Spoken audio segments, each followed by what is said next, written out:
Good morning और जय मसीह। आइए हम प्रभु की आराधना को आरंभ करेंगे।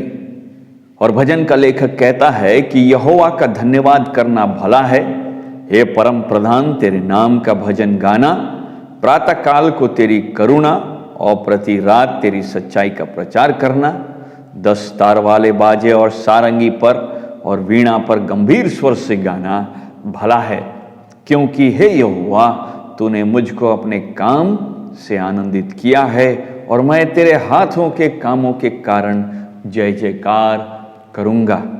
परमेश्वर का धन्यवाद हो कि आज उसने ये समय दिया कि हम उसकी उपस्थिति में आए और उसकी आराधना कर सके। आइए हम गीतों के द्वारा आराधना करेंगे और हम क्रिसमस कैरल गाएंगे, हम 3 राजा पूरब की शान। इस गीत को गा के हम फिर परमेश्वर के वचन की ओर जाएंगे।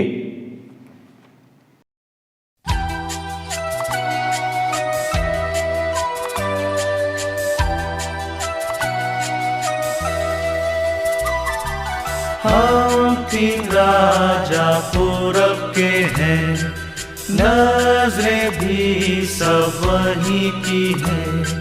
सफर दूर का पीछा नूर का करके हम आए हैं। आए रात के तारे आजुबा, शाही तारे खुशनुमा, आगे चल कर दिखा कर काबिल नूर तक पहुंचा।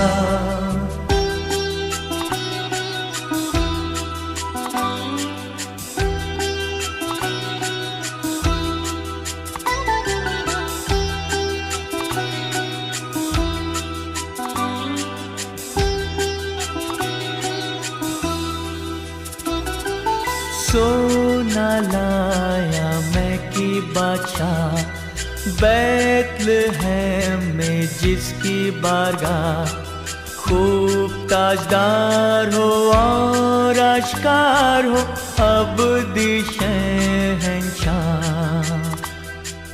आए रात के तारे आजुबा, शाही तारे खुशनुमा, आगे चल कर दिखा कर काबिल नूर तक पहुंचा।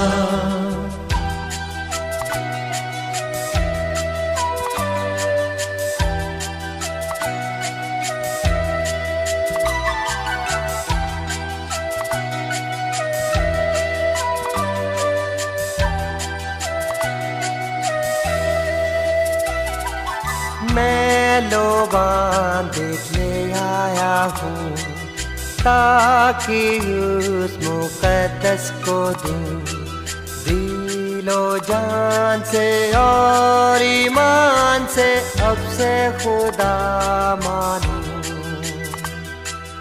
आए रात के तारे आजुबा, शाही तारे खुशनुमा, आगे चल कर दिखा कर काबिल नूर तक पहुंचा।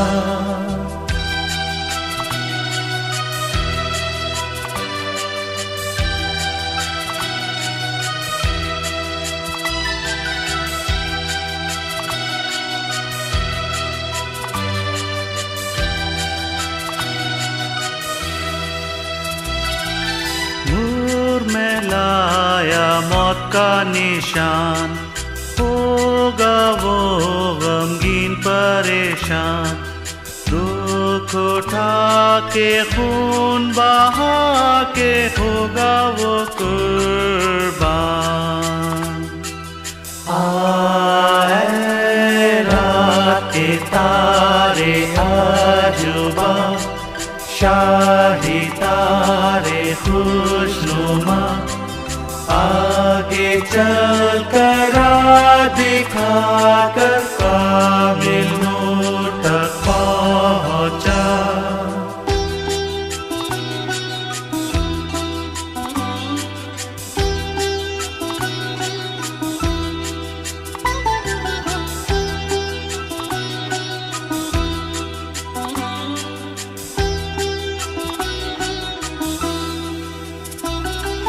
शाह खुदा कुर्बानी वो भी, शौकत कुदरत उल्फत उसकी, कुल जहान में और आसमान में जाहिर हो जाएगी। आए रात के तारे आजुबा, शाही तारे खुशनुमा, आगे चल कर दिखा कर काबिल नूर तक पहुंचा।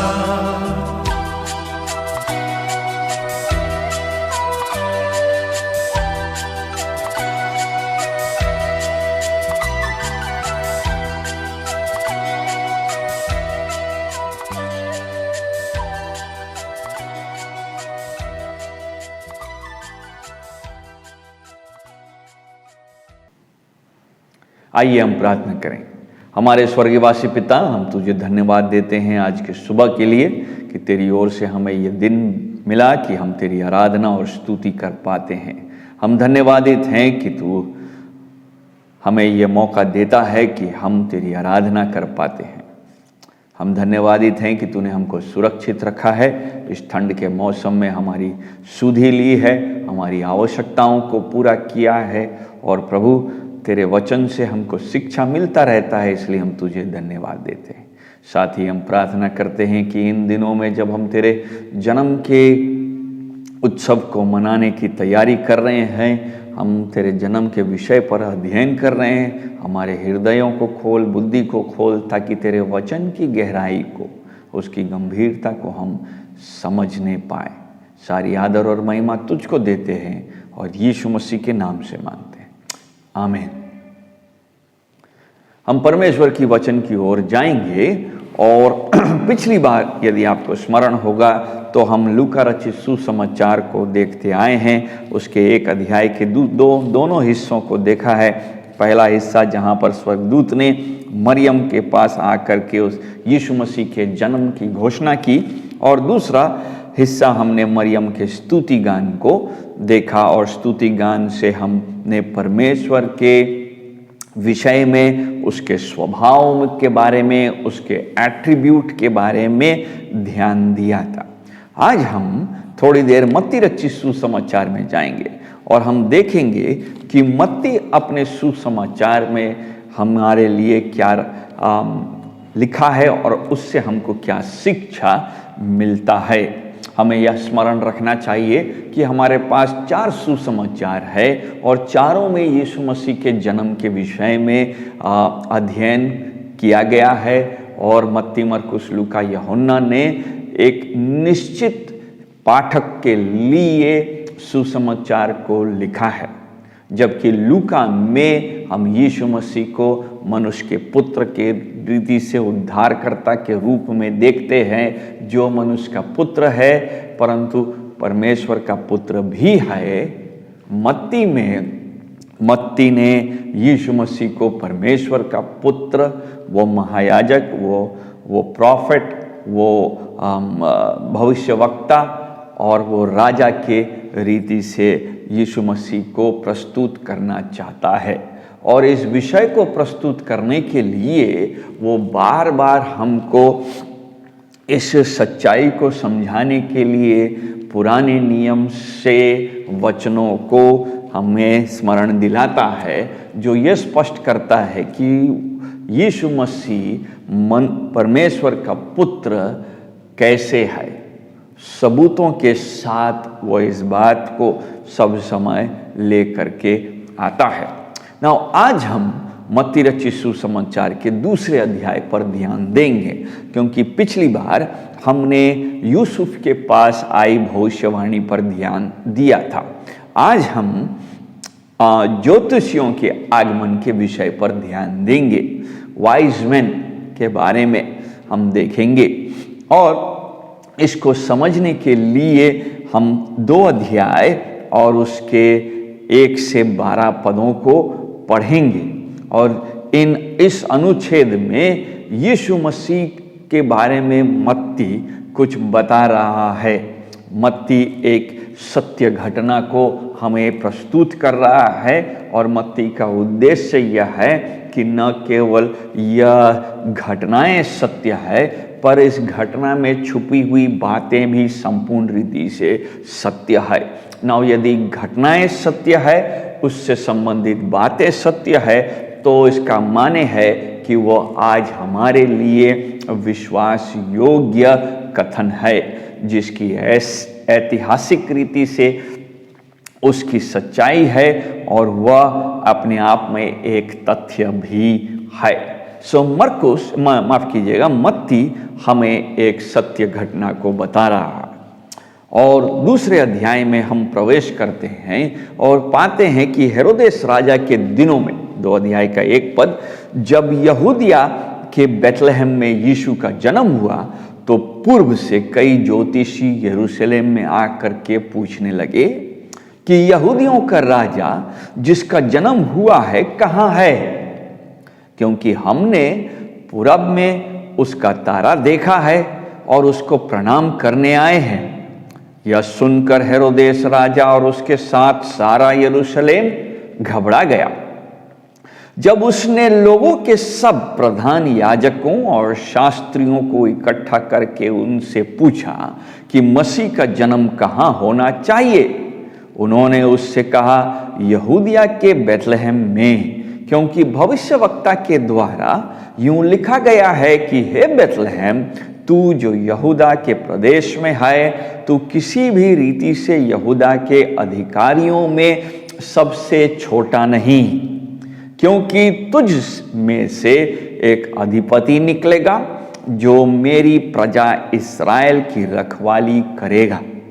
तब हेरोदेस ने ज्योतिषियों को चुपके से बुलाकर उनसे पूछा कि तारा ठीक किस समय दिखाई दिया था, और उसने यह कहकर उन्हें बेथलेहम भेजा कि जाओ उस बालक के विषय में ठीक ठीक मालूम करो, और जब वह मिल जाए तो मुझे समाचार दो ताकि मैं भी आकर उसको प्रणाम करूं। वे राजा की बात सुनकर चले गए और जो तारा उन्होंने पूर्व में देखा था वह उनके आगे आगे चला और जहां बालक था उस जगह के ऊपर पहुंचकर ठहर गए। उस तारे को देखकर वे अति आनंदित हुए। उन्होंने उस घर में पहुंचकर उस बालक को उसकी माता मरियम के साथ देखा और मुंह के बल गिरकर बालक को प्रणाम किया और अपना अपना थैला खोलकर उसको सोना और लोबान और गंधरस की भेंट चढ़ाई। तब स्वप्न में यह चेतावनी पाकर कि हेरोदेस के पास फिर न जाना, वे दूसरे मार्ग में से अपने देश को चले गए। परमेश्वर अपने वचन के पढ़े जाने पर हमें आशीष दे। हम इस अनुच्छेद में 3 मुख्य बातों को देखेंगे और हम देखेंगे सबसे पहली बात, और ताजुब के साथ देखेंगे कि इस अनुच्छेद में जहां एक और मत्ती यीशु मसीह को प्रकट कर रहा है, दूसरी ओर यीशु मसीह छुपाया भी जा रहा है।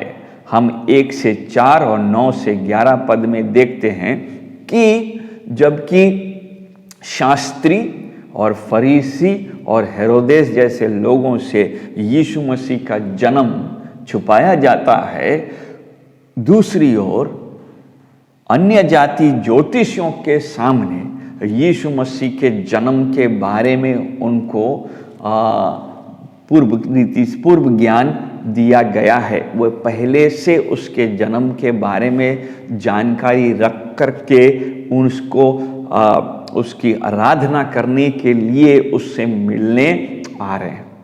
दूसरी बात हम ये देखेंगे कि यीशु मसीह की आराधना केवल यहूदी नहीं करेंगे। यीशु मसीह सारे जगत का राजा है। इस कारण से दूर दूर से, यहाँ पर लिखा है, पूरब से ज्योतिषी आए हैं और पूरब से ज्योतिषी आने का माने यह है कि वे अन्य जाति बैकग्राउंड से, परिवेश से आ रहे हैं। और इसके लिए 3 अनुच्छेदों में हम 3 पदों में इसके बारे में देखते हैं। दूसरा पद, 8वां पद और 11 पद में।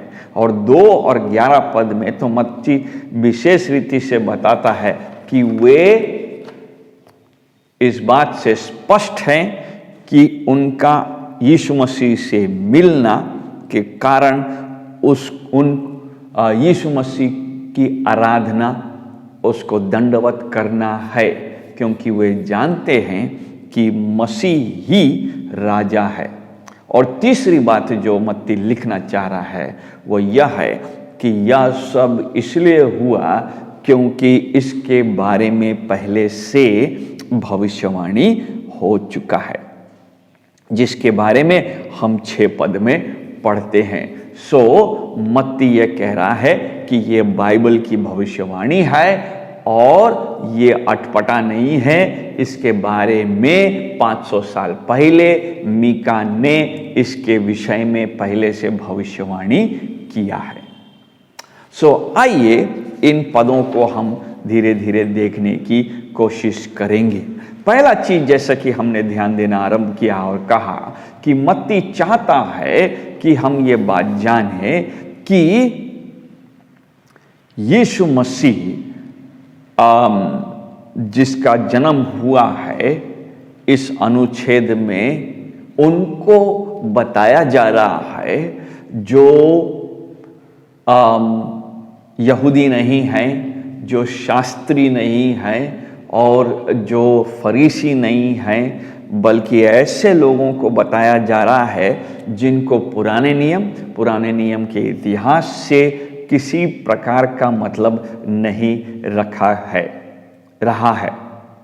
और हम ये देख रहे हैं कि अगर हम यीशु मसीह की कहानी को पढ़ रहे हैं तो ये हमारे लिए आश्चर्य की बात है कि परमेश्वर अपने अनुग्रह में अपने वचन के देहधारी होने के विषय में उसके भविष्यवाणी को बताने के लिए अन्य जातियों को चुनता है। वे जो पूरब से आए हैं, वे जो पुराने नियम के इतिहास से संबंध नहीं रखते हैं, वे जिन्होंने मूसा का प्रचार नहीं सुना, वे जिन्होंने मूसा के व्यवस्था को भी पढ़ा नहीं है। कितना ताज्जुब की बात है कि जिनके पास मूसा की व्यवस्था है, जिनके पास शास्त्री कहलाते हैं, जो याजक हैं, जिनके पास व्यवस्था है, जिनके पास भविष्यवाणियों के पुस्तक है, उनको अपने राजा के बारे में, उसके आने के बारे में न कोई ज्ञान है और न ही कोई उत्सुकता है। हेरोदेस भी जानना चाह रहा है, परंतु उसका जानने का उद्देश्य अलग है। राजा स्वयं इस्राएली यहूदी तो नहीं है, क्योंकि हेरोद एक इदोमी था, जिसका माने है कि वो इदोम से आधा इदोमी है और आधा अरबी है, और वह वहाँ पर रोम के द्वारा बैठाया गया है। और इस बात को जान करके कि दाऊद के राजगद्दी में एक दूसरा राजा आने वाला है, उसका मन व्याकुल हुआ है और इस कारण से वह उसको मार्ग से हटाने की इच्छा से जानना चाहता है कि यह यहूदियों का राजा का जन्म कहाँ हुआ है। हम नहीं जानते हैं कि पूर्व से ये ज्योतिषी कब चले और कब तक पहुँचे, परंतु इतना जानते हैं कि वे एक निश्चित काम से निकले हैं और वे संपूर्ण रीति से सीरियस हैं इस बात को लेकर के। जबकि दूसरी ओर हम 5वें पद में जब पढ़ रहे हैं, 4थे पद में शास्त्री और प्रधान याजकों को देखते हैं, तो वे अपने पुस्तकों को खोल करके जरूर बता देते हैं कि यहूदियों के बेथलेहम में, क्योंकि भविष्यवक्ता के द्वारा यूं लिखा है, उन्होंने स्थान बता दिया, परंतु उनके अंदर में किसी प्रकार की उत्सुकता नहीं है कि वे मसीहा को दंडवत करें, वे मसीहा से मुलाकात करें।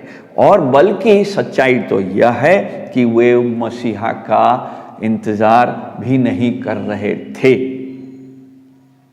यदि हम आज की वर्तमान युग में मत्ती की शिक्षा को अपनाते हैं तो मत्ती यहां हमको क्या सिखाना चाह रहा है? मत्ती हमको यह सिखाना चाहता है कि यह संभव है कि हमारे पास पुस्तक हो, यह संभव है कि हमारे पास सारा ज्ञान हो, यह संभव है कि हम रोज इन बातों को पढ़ें, परंतु यह संभव है कि इन सब चीज को पढ़ने के बावजूद भी हमारी आत्मिक आंखें नहीं खुली। मत्ती हमको बताता है कि ये ज्योतिषियों को परमेश्वर के अनुग्रह में उनकी आंख खोली गई कि वे जाने कि उन्हें राजा से उसको दंडवत करने के लिए, उससे मिलने के लिए उनको यात्रा करना आवश्यक होगा। इस्राएल इस बात से कि उनके बीच में मसीहा का जन्म हो चुका है बिल्कुल बेखबर है, बल्कि वे इस खबर को जान करके डर गए हैं। कई बार हमारे साथ भी यही है कि हम पढ़ तो रहे हैं बाइबल, हम इन वचनों को पढ़ रहे हैं, परंतु यीशु मसीह का आना हमारे लिए कोई मायने नहीं रखता, क्योंकि हमारी आत्मिक आंखें उद्धारकर्ता को स्वीकार करने के लिए खुली नहीं है। यदि आपको उसकी आवश्यकता के बारे में नहीं मालूम है तो आप उद्धारकर्ता को नहीं खोजेंगे। यदि आपको अपनी आवश्यकता नहीं मालूम है कि आप पापी हैं तो आप उद्धारकर्ता के वैल्यू को नहीं समझेंगे।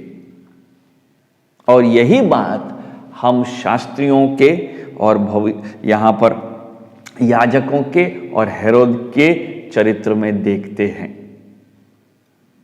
वे पूरी रीति से बेखबर हैं, उन्हें उद्धारकर्ता के आने का इल्म नहीं है।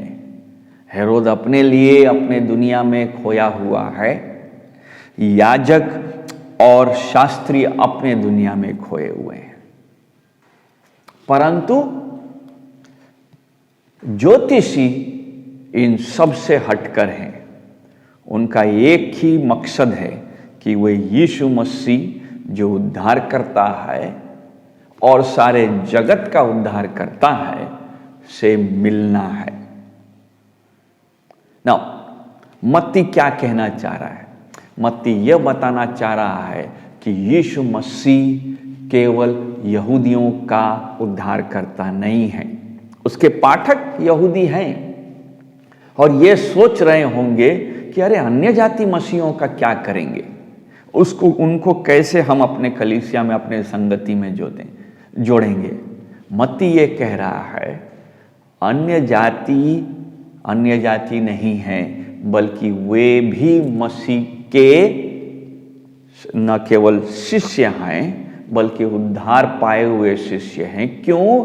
क्योंकि मसीह जो है वह केवल यहूदियों का राजा नहीं है, बल्कि वह पूरे संसार का राजा है। कैसे मालूम?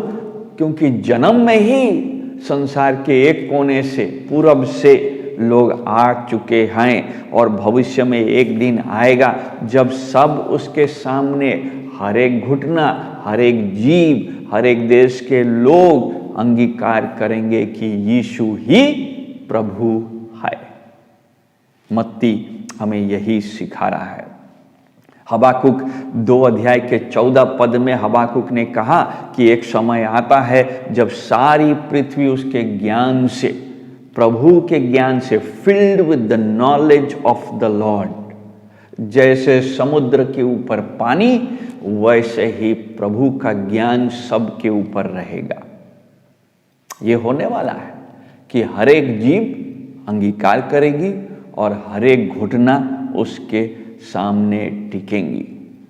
जब हम अन्य जाति ज्योतिषियों के बारे में पढ़ते हैं तो इसका माने क्या निकलता है? इसका माने यह है कि हमें इस संदेश का प्रचार आज भी जारी रखने की आवश्यकता है कि हमारे बीच में जितने अन्य जाति हैं उन तक ये पहुंचे कि मसीह जो सारे संसार का राजा है दोबारा आने वाला है। लेकिन इस बार वह चरनी में नहीं बल्कि राज्य करने के लिए सिंहासन पर विराजमान होकर के न्याय सुनाने के लिए आएगा। दूसरी बात जो हम देखना चाहते हैं वो यह है कि ज्योतिषी पहले पद से ही, वास्तव में दूसरे पद से ही एक निश्चित एम के साथ चले हैं, और वह यह है कि यीशु मसीह की आराधना करना है। उनके मन में, उनके प्लान में बिल्कुल ये स्पष्ट है कि वे आ रहे हैं एक डेफिनेट मकसद के साथ कि यीशु मसीह को प्रणाम करना है। Jesus is supposed to be worshipped. Jesus deserves to be worshipped। और मत्ती इसी बात को हमको सिखा रहा है कि यीशु मसीह कोई आम आदमी नहीं है। यीशु मसीह स्वयं परमेश्वर है, और स्वयं परमेश्वर होने के कारण से उसी के सामने दंडवत करना है। यदि पुराने नियम को आप पढ़ते हैं और यहूदी शास्त्रों को हम देखते हैं तो पुराना थियोलॉजी एकदम स्पष्ट है कि कोई दूसरा ईश्वर नहीं, केवल यहोवा ही ईश्वर है। और दूसरा, ईश्वर को छोड़, परम प्रधान यहोवा को छोड़ किसी दूसरे को ईश्वर करके न मानना। मत्ती यहूदी है और यही वो लिख रहा है यहूदियों को कि ज्योतिषियों ने इस थियोलॉजी को समझा था।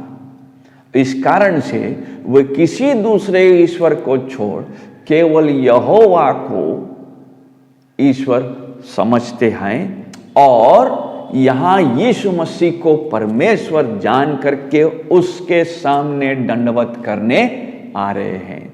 वह परमेश्वर का पुत्र है, वह स्वयं परमेश्वर है। और क्योंकि वह स्वयं परमेश्वर है, इसलिए उसकी आराधना करना, उसको दंडवत करना उचित है। उनके सारी यात्रा में यीशु मसीह ही केंद्र है। वे अपने ज्ञान पर केंद्रित नहीं है, वे अपने शास्त्रों पर केंद्रित नहीं है, उनका ध्यान तारे पर है, और वो तारों को देखते हुए वहां तक पहुंचे हैं।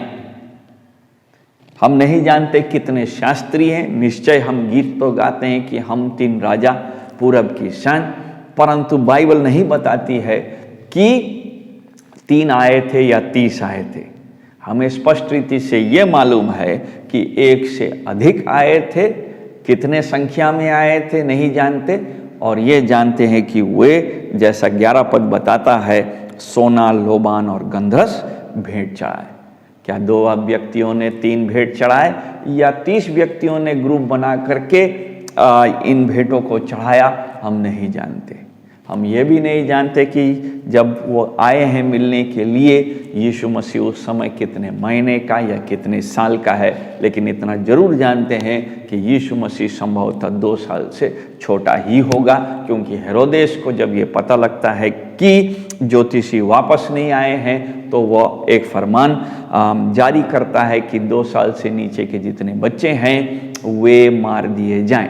सो अंदाज़ा ये है कि यीशु मसीह थोड़ा बड़ा हो चुका होगा, कुछ महीने का हुआ होगा या शायद साल भर का हुआ होगा, ये जानकारी हमें तो नहीं है, परंतु हम जानते हैं कि यीशु मसीह का जन्म हो चुका है और वे आए हैं उसको दंडवत करने के लिए।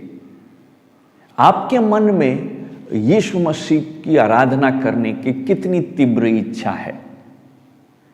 याद रखिएगा, ये यहूदी नहीं है, ये शास्त्री नहीं है, ये भविष्यवक्ता नहीं है, या ये फरीसी नहीं है जो मूसा के व्यवस्था को पढ़ते रहे हैं और आज इस दिन को जानते हैं कि अच्छा अब यही है मसीहा। वे दाऊद के संतान के बारे में पढ़े नहीं हैं, परंतु परमेश्वर ने उन पर प्रकट किया है और जब वे प्रकट हुआ है, जब ये सच्चाई उनके सामने प्रकट किया गया है, तो वे उस सच्चाई को लेकर के चिंतित हैं और उससे मिलना उनके लिए एक आवश्यक काम है। हमारे लिए परमेश्वर की आराधना करना कितना जरूरी है। पिछले 2 साल से यदि हम कलीसिया की हालत को देखेंगे तो इसमें कोई संदेह नहीं कि कई मसीही लोग परमेश्वर की आराधना करने से बिछड़े हैं, पिछड़ गए हैं। जितना एडवांस हुआ है टेक्नोलॉजी, उतना ही आराधना करना कम हुआ है। क्यों? क्योंकि सब चीज हाथ में आ गया। कई परिवारों को अब गिरजा जाना पसंद ही नहीं है, संगति रखना पसंद नहीं है, आराधना करना, गीतों को गाना, समय बिताना, परमेश्वर के वचन के साथ प्रार्थना में समय बिताने की कोई इच्छा नहीं है। उनके लिए 7 दिन बराबर हो रहा है। कई बहाने हैं, चाहे काम का बहाना हो, चाहे बीमारी की बहाना हो, कई बहाना है उनके पास, परंतु इन ज्योतिषियों के पास कोई बहाना नहीं है। वे एक ही चीज जानते हैं कि उनको मसीह से मुलाकात करना है। आज हमारे पास टेक्नोलॉजी आ गया, हमारे हाथ में फ़ोन आ गया, हम सब कुछ जानते हैं, लेकिन कई बार हमने ये देखा है, एक्चुअली मैं अपने YouTube चैनल के स्टैटिस्टिक्स को देखता हूँ तो मुझे मालूम है कि कई बार लोग ऑन करते, 5 मिनट चलाते और फिर ऑफ कर देते। इतना ही है, इतना ही आराधना है और इतना ही परमेश्वर से मिलने की इच्छा भी है। बाइबल भी पढ़ते हैं तो हम फ़ोन पे पढ़ते हैं, और जिन पदों को नहीं पढ़ते हैं, पढ़ना मांगते हैं, उसको स्क्रॉल अप या डाउन कर लेते। यही हमारा समझ है। ज्योतिषियों के लिए ऐसा नहीं था। उन्होंने जान की जोखिम ली, कई महीनों की यात्रा की और अब यहां तक पहुंचे हैं। हेरोदेस जब उनसे मिलता है तो वह इसलिए सीरियस हो जाता है कि मुझे भी यहूदियों के राजा से मिलना है। क्यों? क्योंकि ज्योतिषियों से मिलने से उनको मालूम हो गया कि ये ज्योतिषी बिल्कुल सीरियस हैं, डेड सीरियस हैं, वो बिना मिले नहीं वापस जाएंगे।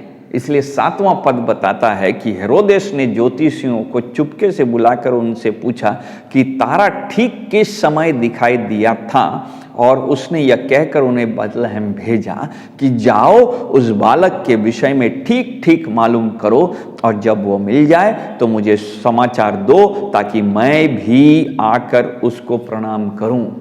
हेरोदेस ज्योतिषियों से मिलकर के यह मालूम कर चुका है कि यह सत्य बात है, और ये जो ज्योतिषी हैं ये खेल करने के लिए मजाक से यहाँ नहीं पहुँचे हैं। ये तफरी करते हुए वहाँ से पूरब से चलते हुए यरूशलेम नहीं पहुँच गए हैं। ये दिन रात यात्रा करके, मीलों मील यात्रा करके, रेगिस्तान को पार करते हुए, घूमते हुए ऐसे ही नहीं आ गए। इनके माइंडसेट में, इनके बातचीत करने से, इनके व्यवहार से एक ही चीज मालूम चलता है, इनका एक ही प्रोग्राम, एक ही एजेंडा है, टू वर्शिप जीसस, यीशु की आराधना करना। जब लोग आपसे मिलते हैं, क्या आपके माइंडसेट से यह दिखता है कि आपका पूरा जीवन यीशु मसीह की आराधना करना है?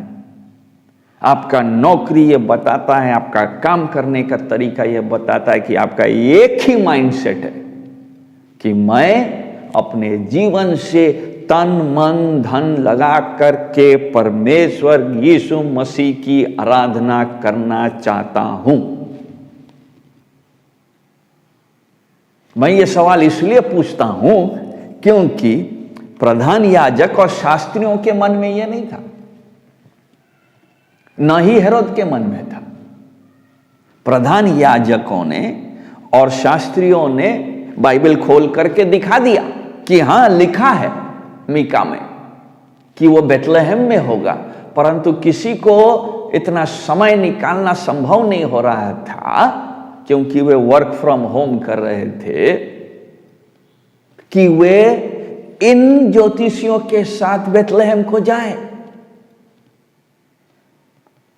कितनी अजीब बात है कि यहूदियों का राजा हेरोद यरूशलेम में रहता है, शास्त्री लोग भी वहीं पर हैं, ये मीटिंग हुआ है और मीटिंग खत्म होने के बाद व्यवस्था के जानकार लोग, व्यवस्था को पढ़ने वाले लोगों को नहीं लगता है कि वे ज्योतिषियों के साथ चलें।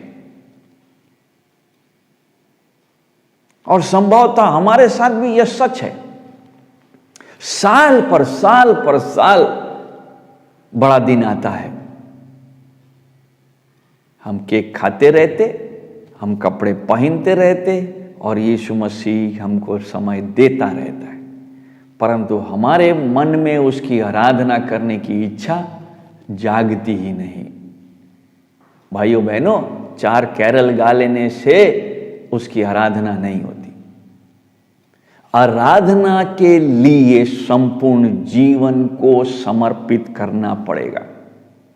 इन ज्योतिषियों ने अपने पूरे जीवन को समर्पित कर दिया, जान की जोखिम ले ली, हेरोदेस से मुलाकात कर ली, वहां से निकले, यीशु मसीह को दंडवत किए और जान की जोखिम लेकर के वे दूसरे रास्ते चले गए। मत्ती नहीं हमको बताता है कि इसके बाद उनके साथ क्या हुआ, क्योंकि वो जरूरी नहीं है। जरूरी ये है यह जानना कि अन्य जाति यीशु मसीह को प्रभु मसीहा के रूप में, यहूदी पूरे संसार का राजा के रूप में जानते, समझते और स्वीकार करते हैं और उसको दंडवत करते हैं।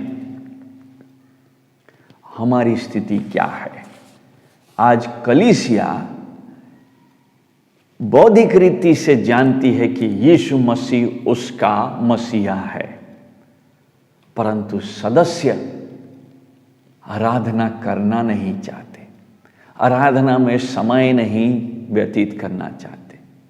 यदि आपको शक है तो आप अपने बुधवार की प्रार्थना सभाओं में, आमतौर पर कलीसियाओं में बुधवार को प्रार्थना सभा होता है, हमारे यहाँ होता है और बाकी जगहों में होता है, क्योंकि यह हफ्ता का बीच का दिन पड़ता है। हफ्ता के बीच में आराधना पूछ लीजिए किसी को करना है, हो पाएगा? बोला देखेंगे, समय नहीं है मेरे पास, समय निकालना भी नहीं चाहते। शुक्रवार प्रार्थना सभा, फास्टिंग प्रेयर संभव नहीं हो पाता, बहुत से जिम्मेदारियां बढ़ गई। आज इस पूरे हफ्ते में यदि कहेंगे कि चलिए प्रार्थना आराधना करेंगे, प्रभु की प्रार्थना सभा में आएंगे, नहीं, पकवान बनाने में अभी बहुत समय लगेगा। हम चिंतित हैं नया पर्दा के लिए, हम चिंतित हैं नया सोफा का कवर लगाने के लिए, हम चिंतित हैं घर में पोचाड़ा करवाना है या नहीं। परंतु हमको चिंता होना चाहिए कि हमने उसकी आराधना की है कि नहीं। क्या हमारा पर्दा लगाना, घर को साफ रखना परमेश्वर की महिमा के लिए हो रही है? आराधना करने का माने कि हमारा संपूर्ण जीवन आराधना के लायक हो और हम उसी दृष्टिकोण से अपने जीवन को व्यतीत करेंगे। तीसरी और अंतिम बात जो देखते हैं वो यह है, मत्ती हमको बताता है 6वां पद में कि वह मीका भविष्यवक्ता की बात को वहाँ पर दोहराया गया जो 5 अध्याय के 2 पद में है कि हे बेतलेहम, तू जो यहूदा के प्रदेश में है, तो किसी भी रीति से यहूदा के अधिकारियों में सबसे छोटा नहीं, क्योंकि तुझ में से एक अधिपति निकलेगा जो मेरी प्रजा इस्राएल को रखवाली करेगा। यीशु मसीह का जन्म बाइबल के भविष्यवाणी को पूरा करता है और मीका का भविष्यवाणी मत्ती से लगभग 500 साल पहले हुआ है। परंतु पूरे मत्ती रचित सुसमाचार में हम और कई भविष्यवाणियों को देखेंगे। मत्ती अपने यहूदी पाठक को बताना चाह रहा है कि यीशु मसीह का आना अचानक नहीं हुआ है, प्लान के हिसाब से हुआ है, अकॉर्डिंग टू द बुक्स हुआ है और भविष्यवाणियों की पूर्ति के लिए हुआ है। यदि हम गिनती उसके 24 अध्याय के 17 पद को पढ़ेंगे तो वहां एक अन्य जाति भविष्यवक्ता के बारे में बात किया गया जिसका नाम है बालाम। बालाम ने भविष्यवाणी किया है कि एक तारा यहूदा के वंश से उत्पन्न होगा। एक अन्य जाति को मसीहा के आने के बारे में परमेश्वर क्यों भविष्यवाणी देगा? इसलिए देगा क्योंकि परमेश्वर सारे जगत का परमेश्वर है और वह सब कुछ अपने भविष्यवाणी को पूरा करने के लिए करता है। मत्ती रचित सुसमाचार के 1 अध्याय के 18 पद से जब हम 25 पद पढ़ते हैं तो हम वहां पर देखते हैं कि कैसे यीशु मसीह सारे जगत का उद्धार करता है। यूसुफ को कहा जाता है इस बात को, और कैसे वह इमानुअल होगा। इमानुअल होने के लिए वह यहूदियों का इस्तेमाल करता है और वह अन्य जातियों का भी इस्तेमाल करता है। क्यों? क्योंकि वह सारे संसार का जिसे उसने रचा है, जिन लोगों को उसने चुना है, उसका उद्धारकर्ता बनता है, केवल यहूदियों का नहीं। सो मत्ती यहूदी पाठक को बताता है कि इन भविष्यवाणियों का पूरा होना इस बात का सबूत है कि यीशु मसीह संपूर्ण रीति से परमेश्वर है और संपूर्ण रीति से वह हमारा उद्धार करता है। आज जब हम यीशु मसीह के जन्म को मना रहे हैं, क्या आपको उस उद्धार के कार्य का समझ है? जिस उत्तर में यीशु मसीह है, कई लोग पूछते हैं यदि जवाब यीशु मसीह है, सवाल क्या है? सवाल यह है कि क्या हम जानते हैं कि हम खोए हुए पापी हैं और हमें उद्धारकर्ता की आवश्यकता है, या हम अपनी आत्मिक आंखों के अंधे होने के कारण से हम जानते ही नहीं कि हम भटके हुए हैं। यह कलीसिया के लिए सच है कि हम में से कई लोग ऐसे हैं जो अपने आप को मसीही कह रहे हैं, परंतु हैं हम अंधे। इस कारण से आज हमारे लिए यह क्रिसमस समय केवल मजा का समय है। हम उद्धारकर्ता को समझे ही नहीं। मत्ती हम जैसे हेरोदों को, हम जैसे शास्त्रियों को, हम जैसे याजकों को कहता है कि यीशु मसीह जगत का उद्धार करता है, हमारा उद्धार करता है और हमें उसको दंडवत करने की आवश्यकता है। प्रभु करे, आप पर अनुग्रह करे मुझ पर अनुग्रह करे कि हमारी आत्मिक आंखें खुली रहें, कि हम इस उद्धारकर्ता के मनुष्य बनकर के डेरा करने के इस गहरे अर्थ को अपने जीवन में बसने देने पाए। प्रभु आपको आशीष दे। आइए हम प्रार्थना करेंगे। प्रभु जी, हम धन्यवाद देते हैं तेरे वचन के लिए। ये वचन सत्य है। अपनी आत्मा की अगुवाई से हमारे हृदयों को खोल, ताकि हम तुझ उद्धारकर्ता के महिमा को प्रभु देख पाए। वो महिमा जो तू विश्वासियों को निरंतर देना चाहता है, ताकि विश्वास में हम आकर के, प्रेम में आकर के और नज़दीक और गहराई और मजबूती में बढ़ते जा सके। सारी आदर और महिमा तुझको देते हैं प्रभु, और यीशु मसीह के नाम से मांगते हैं, आमीन। अब हमारे परमेश्वर पिता का प्रेम, प्रभु यीशु मसीह का अनुग्रह और पवित्र आत्मा की संगति हम में से हर एक के साथ युगानी युग तक बनी रहे, आमीन। आप सबको जय मसीह। प्रभु आप सबको आशीष दे।